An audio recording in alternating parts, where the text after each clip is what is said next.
Hey guys, welcome back to this channel. In this video, I'll be showing you guys how you can extend the duration of your videos in CapCut PC.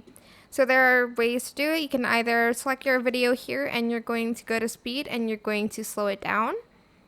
I'm just going to slow it down to the 0.3x speed. Don't forget it enables smooth slow motion, and don't forget to select optical flow.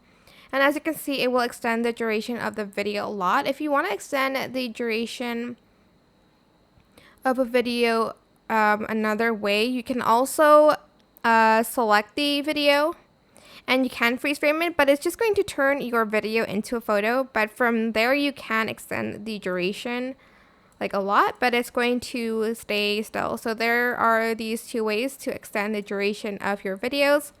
It is helpful if you just want to take, for instance, the like this plain background and you want to extend it but you can't. It is helpful to freeze frame it here, and you can extend it for as long as you want it to be. And that is it. Super simple. I hope this tutorial was helpful for you guys. Don't forget to like, comment, share, and also subscribe to this channel if you haven't done that already. If you have any more questions, just leave it in the comment section down below. I will try my best to answer them all for you guys. And if you found this video helpful, please click the thanks button above the description box down below. That is it for today's video. Thank you so much for watching. Bye.